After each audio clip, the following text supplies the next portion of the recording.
Hi, and welcome to the Men on the Path to Love podcast, bonus episode, How About Therapy? A conversation with Gestalt Therapist Melissa Bennet-Heinz. I'm Bill Simpson, your host. I coach men who want to stop suffering in relationship and who want a deeper sense of love and connection. I coach them how to do it and how to be the best version of himself, and for his current or future relationship, and to live the life he loves. In this bonus episode, you'll hear my conversation with Gestalt Therapist Melissa Bennet-Heinz. With over 20 years of experience, one of her passions is working with men and navigating their role in this complex world to living more authentically and powerfully by stepping into and connecting with themselves. Sounds familiar? Melissa explains what Gestalt therapy is all about, and frankly, she makes a good case for men to try therapy. So stick around. You just might learn something. It's the Men on the Path to Love podcast. Welcome, Melissa, to Men on the Path to Love. Thank you, Bill. It's great to be here today. Yeah, from what I read about you, you have quite a story and quite a background in what you do. And I'd love to start off with hearing your story. How did you get from where you were to where you are now? Yeah, it has been, feels like a long road. Sure. How I got to where I am today. So where I am today is, and how I'm coming to you is in kind of the role of what I do in my life's work, which is I'm a Gestalt psychotherapist. Mm-hmm. For those who don't know, what is a Gestalt therapist? It's very complex, so it's difficult to succinctly explain. I do like to share a couple of pieces of information about it. So it is the first known American psychotherapy to land on this soil. Mm-hmm. It was brought over by a gentleman named Fritz Perls. Him and his wife, Laura, collaboratively developed it over a number of decades. Fritz was a German Jew born in the late 1800s, and he served in the trenches in World War I, came out of that experience with what we would call today PTSD. And after the war, had been struggling with trauma and decided he was going to seek help for it. So in that experience, he became interested in his trauma and experience he was having and what was happening to him in his body and in the world and his relationships. Mm-hmm. And that's how it all began. It really came out of a need to heal.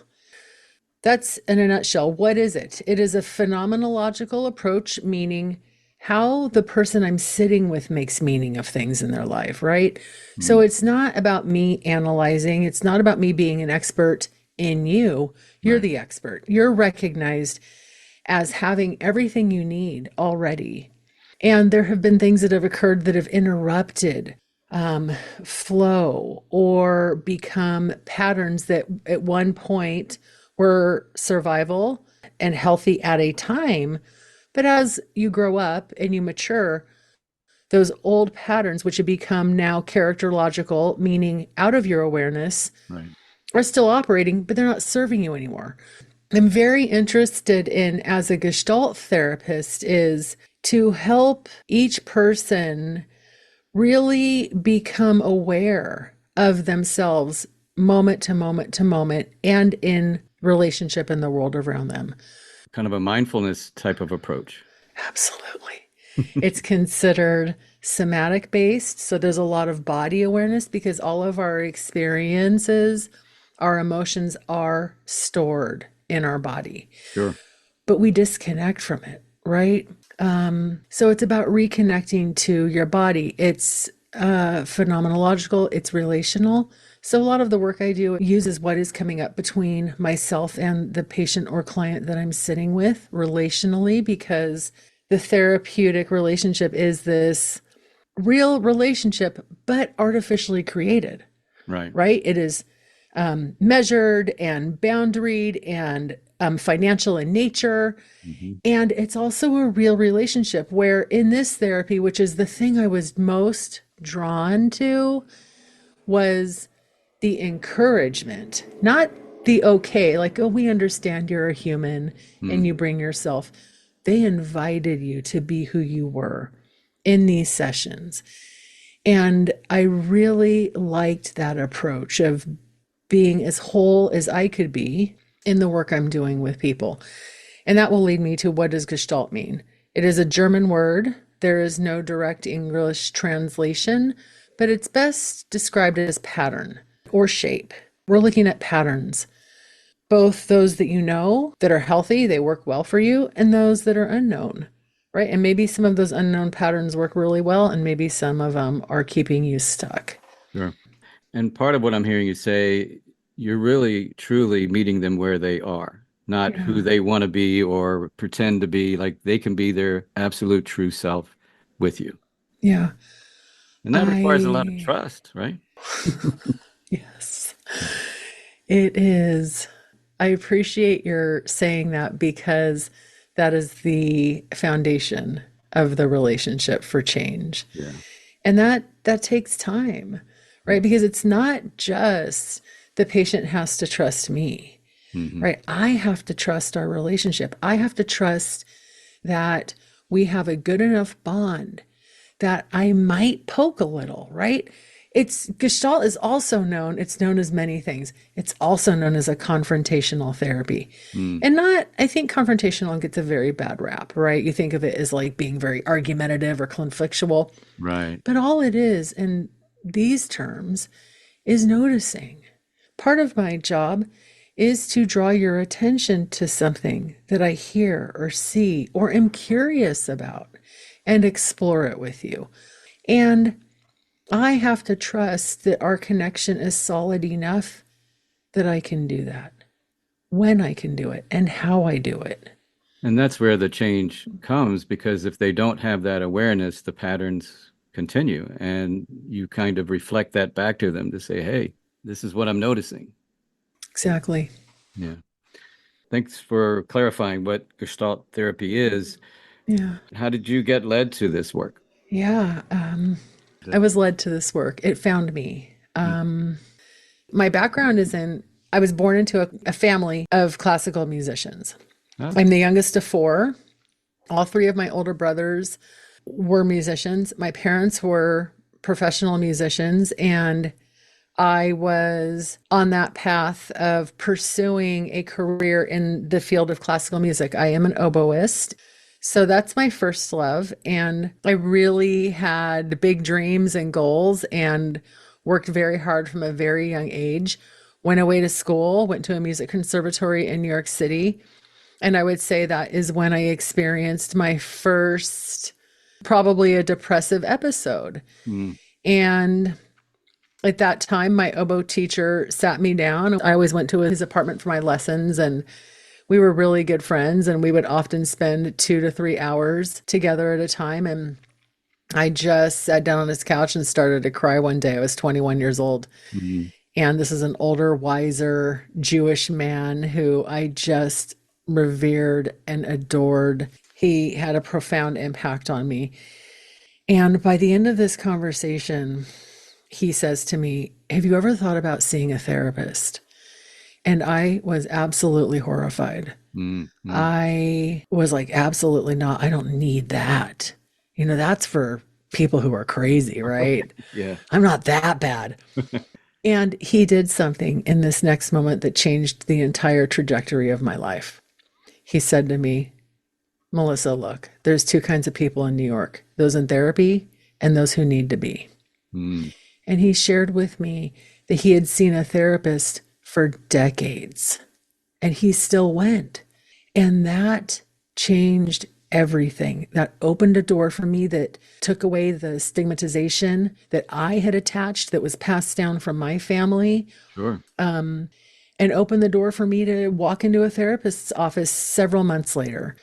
And I stayed with that therapist for a number of years, and I think outgrew her in some ways and moved on, and had been pretty consistently in therapy for many of the next decades that came. And that just opened the door. I simultaneously came to the understanding of like what I was actually trying to do in terms of my profession was so difficult. All of that and the discouragement I think that I felt and the fear that I felt around my chances of actually getting a job impacted my playing so much that I was suffering, like I wasn't enjoying it anymore. Um, I could imagine that it was very anxiety provoking being in that competitive environment. oh, incredibly. Yeah. And I had some degree of performance anxiety, Hmm. which I never overcame. And so I think it was just a culmination of a bunch of things. I think it was growing up, taking off some of the rose colored glasses, Right. and also a door opening that I didn't even know was there, and being open to pursuing something different. And that was tough coming from my background because I was living my dad's dream. Sure. His dream, and I knew it, was to go to a conservatory in New York, and he never pursued that. And so I knew I was living a dream of his for him. And so for me to be able to come to terms to share with him what was in my heart, and it wasn't the easiest conversation. It was hard. And I know he was very saddened and upset and grief stricken. And he also was able to support me, and he really understood. He heard what, I was putting on the table. And I think he just really valued me following what my heart's desire was, even if it wasn't music. Yeah, to have Um, that support, that's amazing because a lot of times it's, like you said, it's their dream. And if you're not fulfilling that dream, it's like, there's the distance, there's the resistance, the push away. right. And, I think part of what drew me so much to Gestalt prior, before I even knew who Fritz Perls was, and it wasn't something I knew I had. Hmm. It was something that a mentor of mine at my first job after I graduated from graduate school in social work saw in me. And she was the one that said to me, "You're going to go and study Gestalt therapy." And I had no idea Hmm. really what this was. I think I heard of it in grad school. They might have mentioned it, but it was nothing I really, retained. What do you think that she saw in you that said this is her vision for you? I think it's just my genuine willingness to be authentic. Hmm. Like, I don't feel like I have an ability to really hide what I'm experiencing. Right. So, while much of my work has been to learn to take a breath and just slow myself down, a lot of the work I do with people is to get them to connect back to themselves, right? And reconnect to those experiences and emotions and in relationship with others. Mhm. Part of that has been maybe easier in some ways for me to help people connect to it. I could see that. And having your own experience of going through therapy and for years and working on yourself too, that gives you that solid foundation to be able to connect in a different way that someone that doesn't have that experience would be able to do. Yeah, I mean, it's just different, right? Yeah, It's just another avenue you can take. right, right. Um, but, for me, it's worked. For many people who I sit with, it works well. When it works well, it works well. Not every client is a great match. True. I Yeah, can relate to right. that. I've had to Uh-huh. fire some clients. Yeah.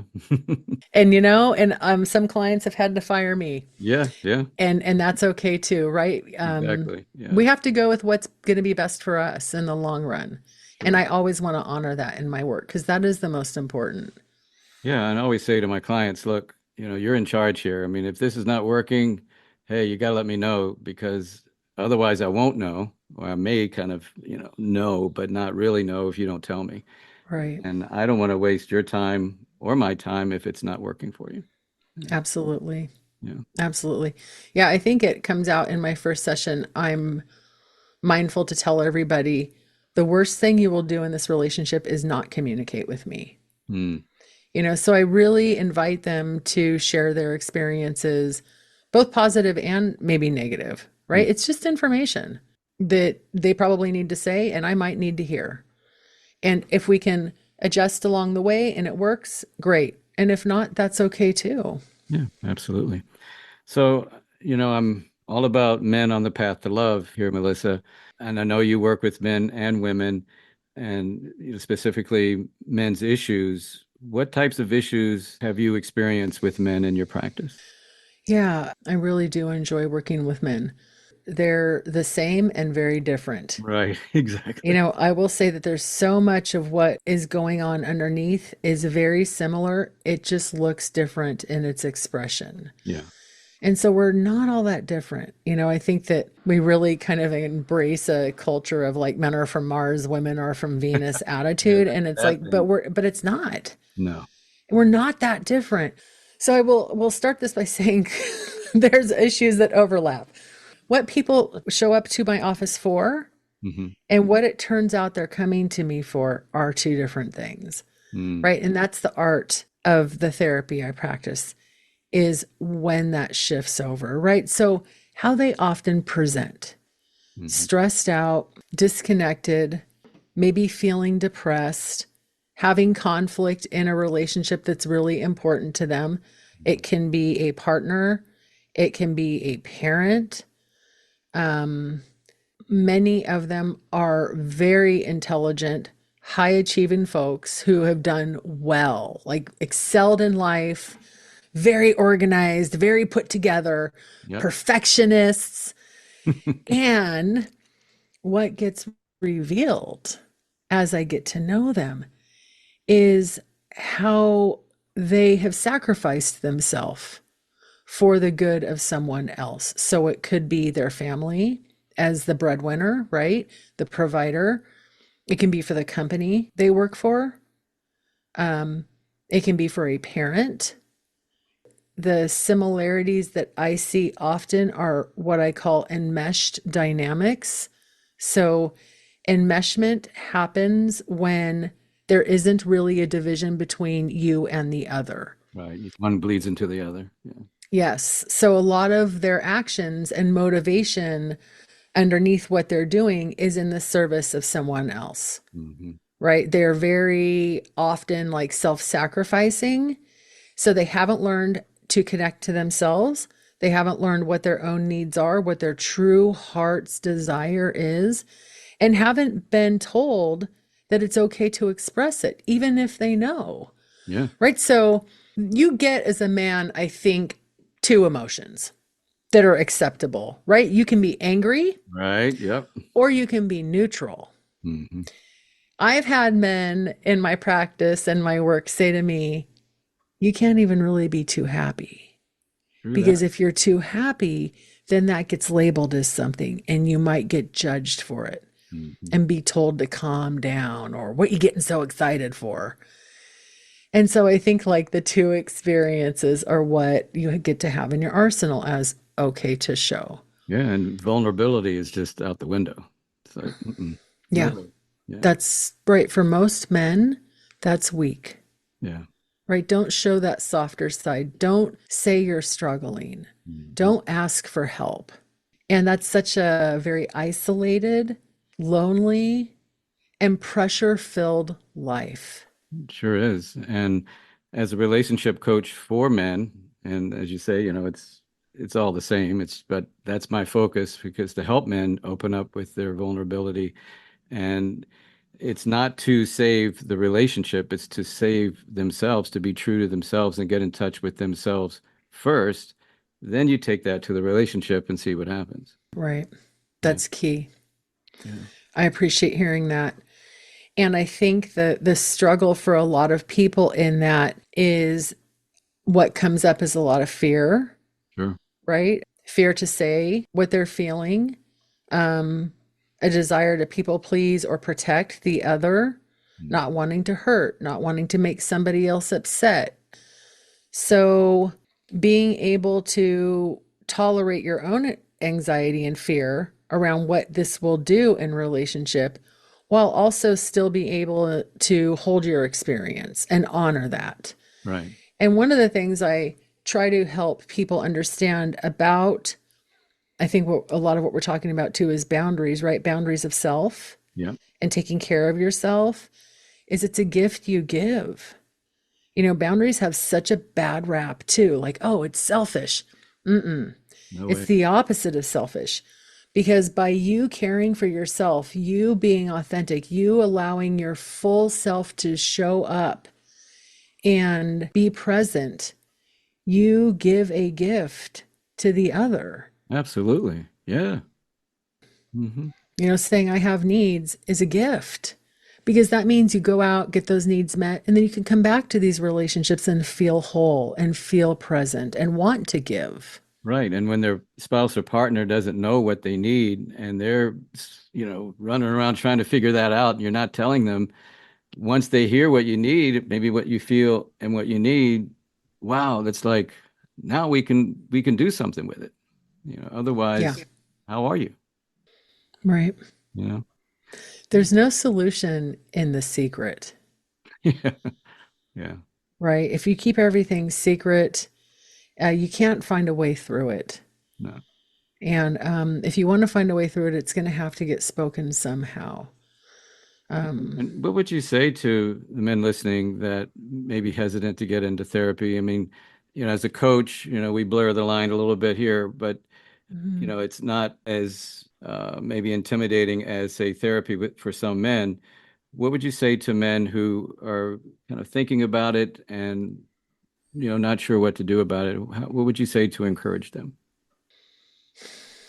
Well, I would have to ask each person, right? What is it about therapy for you that is like a question or a block for you, Hmm. right? So to help over that hurdle, but I think most commonly what I understand about whether it's men or women, it's the same, is it is a weakness to ask for help, Yeah. right? But especially for men who are problem solvers, solution focused, Yep.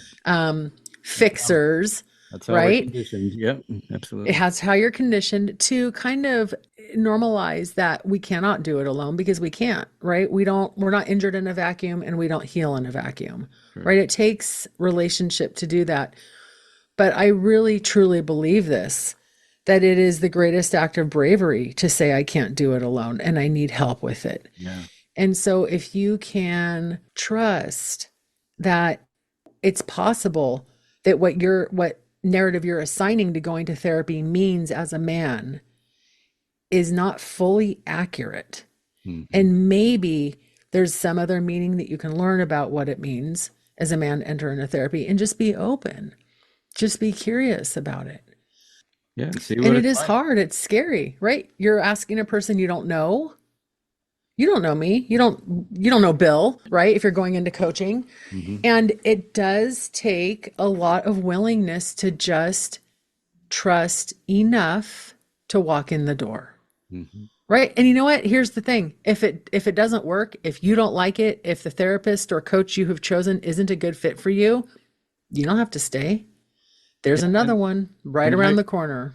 and I can speak from experience because the first therapist I had, we connected at first, and then it got to the point where he's yawning in the middle of the and he's looking at his watch and he's looking around the room, and I'm like, oh my God, this guy, he can't wait till I get out of here, and that could have scarred me from therapy for the duration of my life.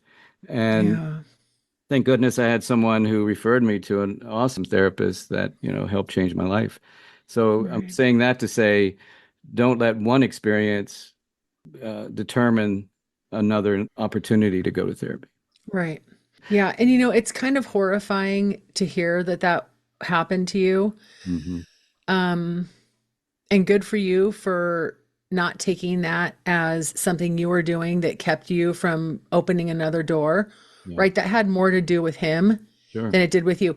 And I will say that if you really were that boring, right? If you really were that difficult of a patient to be sitting with or client, whichever he referred to you as, then it was his job to bring that to the foreground Right. and say, Bill, I'm finding you talking about the same things over and over, and it's been 12 weeks, and I'm kind of feeling bored. What's going on here? Yeah. And if I had heard that, I would have been open to more. Like, yeah, okay, how did I do that? Like, tell me more. Like, I don't want to do that to you. And that could have been that value, right? That therapeutic value. He missed that opportunity Yeah. if it was co created. right, in this relationship. And I'm not saying that you were boring, but what he did Yeah. could have been extremely damaging and not therapeutic whatsoever for you. Right. Right. So that's the art.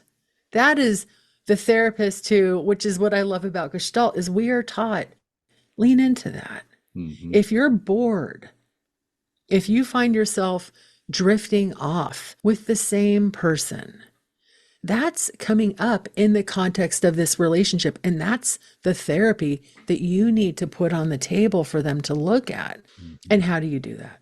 Right? You have to find that way so they can hear it, right? And be open to it. But I might find a way to bring that into session, saying, I find myself often noticing that I get pretty distracted when I'm sitting with you. And this has happened repeatedly for me. And I'm wondering if we can look at what's coming up here together. Because I normally don't do that. Yeah. So I'm wondering about that. And that's not easy to do as a therapist. It's scary. It's hard. Sure. And as a coach as well. And yeah, you meet them where they are. And yet to make the change, as we said earlier, that you got to give them something. You got to give them some feedback, because that's how I learned, was getting feedback. If I hadn't have gotten it, I would have kept doing the same things. And thank God I got it. And I wanted to say, going back to Gestalt, what I'm hearing you say, and I think it's important for men to hear, and anyone listening to hear, is that there's this safety that you are providing in that environment of allowing that person, your client, to be their authentic self, to create that safe space, and to be able to say, maybe they can say, I'm bored, that they're bored, and be safe to give you feedback and how the session's going for them as well. Yeah. So that you can make the process work. Mm-hmm. Yeah. And I invite whatever feedback it is, right? Because maybe it is me, right? Maybe it is me. Maybe it's my style. Maybe it's something that I'm missing. And is it something I can adjust to? Because part of being in a relationship that's healthy, and as human beings, health is change, right? Organismically, the way organisms survive is we adapt, right? The environment changes, we adapt. The situations around us change, we adapt. Prices go up, we adapt, right? And so organismically and healthily, in the context of a relationship, we need to change and adapt. And so maybe that's part of something that I need to hear and look at. Sure. And being willing to adapt to that particular relationship, because they're all different. No two people are alike. So I can't show up exactly alike and expect it to work. Yeah. Everyone's different and the dynamics are different. Yeah. Yeah. Going back to what you said about the art of it, it's being able to be aware and when to pivot, when to confront, and all those things. Yeah. Yeah. Well, Melissa, I really appreciate you sharing your story and your practice with us. Is there anything you want to say before we wrap things up? My final brilliant thoughts. Yes. I think I would just reiterate that if you're a male and you're on a path to love and you're not seeming to find it, it is not a weakness to get help from a coach or a therapist. Thank you. Reach out. You might be surprised. Yeah, absolutely. Yeah. Well, Melissa, if someone wanted to get in touch with you about your practice, how would they get in touch with you? Yeah. Go, you can find my website, Melissa Bennet-Heinz, all one word.com, and you can contact me through that medium. Okay. And I will have that contact link in the show notes, so folks can access that fairly easily. Wonderful. Well, Melissa, once again, thank you so much for taking the time to share what you do with us, sharing your story, sharing your soul, and hopefully we can chat again sometime. I would love to. Thank you so much for having me. I could talk about this stuff all day, so it's really a pleasure. I hear you. Yeah. Me too. Thanks. And that brings this bonus episode of the Men on the Path to Love podcast to an end. Thank you so much for listening. And thanks once again going out to Melissa Bennet-Heinz. You can find Melissa's contact information in the show notes. Now, coming up on the next episode of the Men on the Path to Love podcast, I address an age-old issue, Does size really matter? Well, I get to the bottom of it and see what the research says about it. You just might be surprised with this episode. It may not be what you think, or maybe it is. Please join me for the Does Size Matter in Relationship episode. And remember, if you would like to contact me for any reason, you can do so now with the new feature that's on the podcast page. By clicking the fan mail link, you can text me directly. Now, as I mentioned last week, it's not set up to where I can respond to your text directly, but I will acknowledge any fan mail on or close to the following episode. Okay? And if you are all about spreading more love on this amazing planet, then I humbly ask you to please share the link to this podcast and share the love. And until next time, keep your heart open and stay on the path to love.